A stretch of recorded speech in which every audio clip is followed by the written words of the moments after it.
I don't have a master plan. I don't have an ultimatum of when I'm too old. I'm definitely the litmus test for how far you can take it and at what age you can stay relevant, but I'm happy to do so, and I'm having more fun than ever. So keep doing it until the wheels fall off.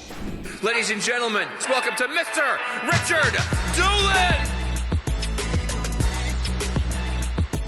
I think you're a great coach, first of all, because you care. Let's give him a hand,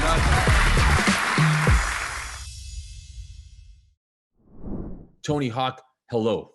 What's up? How's it going? What's up, big fella? You good? I'm good, thank you. Dude, I'm so grateful. How's everyone? Everyone's happy. They're talking about you. We just looked at your 900 rerun. You've got friends and family from Google in the house, Bron Studios in the house, people from all around the world. If you don't mind, put your name and where you're in the world, because Tony has broken up his day with a small little window to say hello before we talk more about him behind his back. But let him know where you're from. So given just the small window you've given me to come and say hello, first and foremost, how are you doing out there in Hawaii? Good. We were just trying to escape all the COVID chaos of California for a couple weeks, and I don't think we're necessarily in the clear, but it feels a little bit safer to go home now. So we're heading home this weekend, and just been here with my family, skating and surfing and trying to stay busy. And well, listen, it's not difficult for you to stay busy, because it would appear to me that you've never had a real slow time, even during this pandemic of sorts. You've been busier more now than ever before. What do you think is the biggest fascination about Tony Hawk, skateboarding, and being really the king of asphalt and the defier of gravity? You're asking me. I don't know. I think people are more fascinated that I can do it at my age now. That seems to be the driving force, and hey, I'll take it. That's fine. I'm happy, to be out there doing it in public because I'm still good at it. So yeah, I think the surprising silver lining of a pandemic, especially over the last 6 months, has been that skateboarding is bigger than ever. More people are starting for the first time. They find themselves stuck in one place and maybe curious about trying to skate, and I have a skateboard company myself. We cannot get enough product made in recent months, which is scary but exciting. And it's the kind of activity you can do on your own. You can do at your own pace. You don't have to rely on a team, and it's constantly challenging and constantly thrilling. So I've always advocated for skating, but to see it now in a much more popular setting has been really fun. So one of the things, again, only because I've got Tony in one place at one time, and so I'm going to just pull double duty. I wanted to make sure he said hello to everyone around the world, number one. Number two, though, is I want to plant a seed for him, because we've been chatting a little bit. We have a mutual friend in common, and we're both a massive stand for you, Tony, as you know, Max and I. But with that being said, here's the idea. Mental wellness and being able to really just be at peace and express yourself and get out is at the heart of why skateboarding has really surged in a big and meaningful way. I'm noticing a lot of interest about your story, about skateboarding, and about how we can really institutionalize that sport around the world. Do you feel the weight of that desire coming at you? Do you feel the weight, the want of Tony Hawk more now than ever before? Well, I only in that I'm getting a lot more requests to be included in things like this, and even appearances coming up, mostly obviously online, but I can tell you I've never done so many live streams in my life over the last 6 months or so, or a year, and it's been really fun. I mean, I'm thankful that skateboarding has come of age. I'm thankful to be young enough to see it and participate in it the way it is now, and I think it deserves more airtime. I do. I think that there have been a few key stories of skateboarding, like Dogtown and Z-Boys, that have piqued people's interest, but nothing that's delved into the true rich history of the pioneers of it, especially through the 80s when we were skating against all odds, with a lot of pushback from the general public. Skating was the furthest thing from cool when I was in high school. It was literally like you had jocks and nerds, and then skaters fell off the totem pole. And I used to get hassled. I used to get beat up. We now know it as bullying, but I got picked on a lot because I skated. And nowadays, the cool kids in school are the skaters, and that's just fascinating to me. And 100%. I understand why, because they are DIY. They are independent and they are highly motivated. Would you describe yourself and the generation you came from as rebellious, given that you did it no matter what security guards said, no matter what your parents said, no matter what people said, no matter how many times you were chased out of parks and or corporate environments? Would you say that there was a part of you that just stuck to it in such a way that it was your way of expressing yourself, or was it a rebel within? I never thought of myself as a rebel. I mean, I was 11, 12 years old when I got seriously into skateboarding.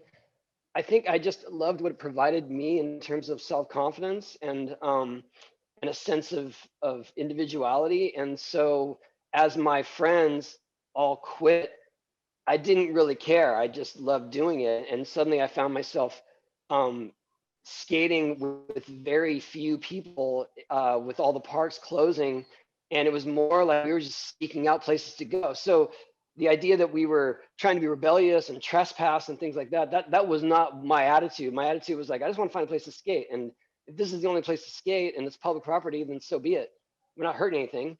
But yeah, I had my fair share of trespassing tickets through those years. So I love that, though. Fall in love with what you love and stick to it. Which likely gave rise to your philanthropic efforts. You were one of the largest contributors to giving rise to skate parks right across America. How's that project going, and how passionate do you remain about making skateboarding available to all? Well, I think that's probably my most rewarding and important work is through the skate park project. It's my foundation for public skate parks in underserved areas, and we've been doing it over 20 years now and helped to fund over 1,000 skate parks. We've actually done an international outreach program through Skateistan. So we've helped to fund a facility in Cambodia, one in South Africa, and soon one in Jordan. And so I'm just trying to provide the same opportunity that I had as a kid. I got very lucky that one of the last remaining skate parks in the US was in my area in San Diego. And it wasn't lost on me that hardly anybody else had a place like that to go. And that's where I found my sense of self, my sense of community. That's where I found my tribe. And it wasn't like we were trying to make careers out of it. We were just happy that we had a place to belong. And so that's what I'm trying to provide through the skate park project, is that kind of place of belonging for kids who feel like outcasts and feel like they don't have the support from their local communities or their local leaders. Because they choose to skate. And it's funny because when a city is reluctant to have a skate park because of whatever stigma there is from skateboarding, and they finally do agree to have one, they realize how much use it gets, what a positive influence it is on the community, and they always end up building more. So our work is crucial. And like I said, we don't fund entire parks necessarily, but with our endorsement, with our funding, it usually gets them pushed over the edge of either getting full approval or getting final funding. Well, and that's I'm sensitive to your time because I know you've got lots on the go. You're in between interviews, you're launching shows, you're behind something that's cool in Broadway. You've got a life story that's really about to pop. But it sounds like you're about to just transition from athlete to ambassador, and not just for skateboarding, but it almost feels like athletic expression. Before we get to that part, though, I don't think you're transitioning anytime soon. Just recently, on your birthday, I heard that you performed some incredible trickery. Tell us about your birthday and how you spent it. Well, I think you're referring to my 50th birthday. I decided I wanted to do 50 tricks that I had created over the years. And in full disclosure, I shot it over the course of a few months and just kept wearing the same clothes. So it may look like it's all on the same day. I assure you it was not. That is so awesome. So cool. And then I guess most recently what people saw is that I did a 720, which is a trick that I created in 1985 and haven't done it in a few years, and managed to summon one up again. That was just a few weeks ago, actually.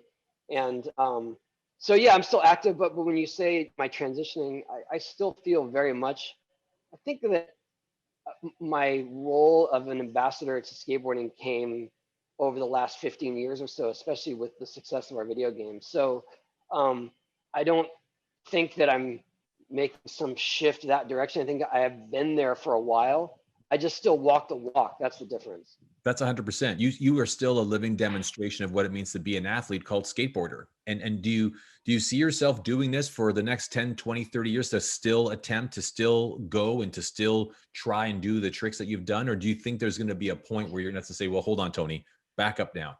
Does that live in you? Does that live in your mind? Yeah, I think there'll be a point where, and I don't maybe want to do it in public, but I think I'll know when that time comes. So to answer your question, I don't have a master plan. I don't have an ultimatum of when I'm too old. I'm definitely the litmus test for how far you can take it and at what age you can stay relevant, but I'm happy to do so. And I'm having more fun than ever. So I'll keep doing it until the wheels fall off. Hey man, put some love in there for Tony, because I mean, he's taken some time away from the things that I know are really important right now. Tony, I know that as you've got people listening, a lot of people here and many on my team, as they're curating a number of the chapters that are there for you, the things that they want you to do, is there something you can't wait to do, something you would love to do that you've not yet been asked to do, or something that you hope someone will ask you to do, or you might be already up to it, but is there something there that Tony Hawk would just love to go and do?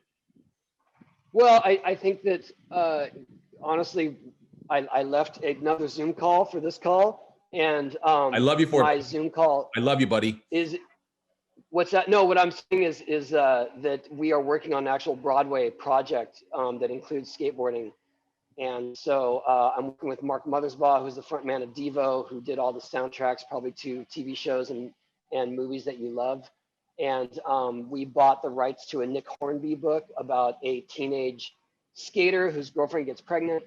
And we want to bring that to life on stage. We've been working on it a couple of years. We actually have a whole story. We have the songs in place. What a time to be working on a Broadway project, but we got to believe that Broadway will come back. And that's pretty much, I'd say, that the only thing that I haven't been able to do in a timely fashion, and honestly a passion project. So I'm excited to make it work. And I feel like as we work behind the scenes and we finally get a final script and we get a whole production in place, I think we'll be ready for Broadway reopening. So that's the goal, but we're still looking for funding. So if anyone's interested, it's called Slam. I'm in. I'm taking it. You already know that. And I'll talk back to it as well. But I mean, you know, for those who are just tuning in, I mean, I know Tony's going to drop me any minute now, but Tony, I want to give you a gift before you go. Number one is, yes, I'm in. Anytime you can actually really, truly create a legacy that lives on film, on stage, or on Broadway, it's the right thing to do, because it's the way in which you can teach and inspire people for generations to come to keep doing it the way you once did, and the way you keep doing it in the way in which you're doing it. So that's just number one. Number two is, dude, one of the things that's the undertones to you is, oh, you also got Dr. Bobby in there. Number two is, dude, you're so chill and so cool that I hope as I age personally, I'd be as cool as you are, because nothing seems to really roll you. Do you still find yourself as chill as you've always been, very steady Eddie, very subdue, and you're kind of fluid? Are all those good descriptors? I hope so. I think my kids might beg to differ sometimes, but yeah, I think so. And also I'm just thankful. I'm just thankful that I got to succeed in a world, in a business that was the most unlikely path to a career. I mean, when I was growing up, no one made a career of skateboarding. It wasn't even a thing you could dream of, because no one had done it. So the idea that I've been able to do it into my 50s and still do it is just unreal. And so I don't take that for granted. I'm thankful for all the opportunity. I'm thankful to provide for my family. And that's pretty much the bottom line. I mean, you know, obviously I have my share of challenges, but for the most part, you know, we have a bunch of healthy children that are almost all adults, and they're functioning members of society. So mission accomplished. Absolutely. Absolutely. If you're writing down any notes, especially if you're a writer here, folks, Tony Hawk defies gravity, but remains grounded. I mean, grounded in soul, grounded in spirit. I mean, you're such a humble guy, Tony. In closing, because I promised you I'd let you go. I don't want to be the one that holds you back and say, oh, that Richard. For me, knowing what the next 5-10 years look like for you, because I see what's happening behind the scenes, I've got my ear to the ground and I'm learning and listening to all the love and affection for you. Is there something that you've never done yet that you'd love to do in the realm of adventure, something that you want to take on, something you want to learn, something you'd love to do, that if you had the time to do it, you were still long enough to do it, you'd want to do it? I honestly gave up playing violin to become a skateboarder when I was about 10 years old. And I only gave it up because my music teacher said that I couldn't do both, because he wanted me to do concerts and things that were outside of school hours. And I told him, but I'm supposed to go to Florida for this skateboarding competition. And he's like, well, you can't do both of those things. And so I gave up violin, but I would love to relearn it. And I mean, I've had a full year to try to get back into it, but skateboarding has been taking up more time than ever. Wow, man, So Tony. someday I'll get back in there. No, I'm going to hold you to it, buddy. I'm going to hold you to it. So listen, I'm also going to hold myself to my word with you. As much as there was content that we've already shot and I'll share with the team, I want to stay true to the fact that I know you've got 100 things to get to, and I want to honor your calendar. Tony, you know what? I really appreciate you. I respect you. There's a lot of love for you here on this call from around the world. We want you to know that we want to keep you safe. We're grateful for the work that you do, and stay grounded, bro, but keep defying gravity, because we really love it every time you do. You got that? Thank you. Thanks, everybody. I appreciate it. Thanks, Tony. I appreciate you, bud.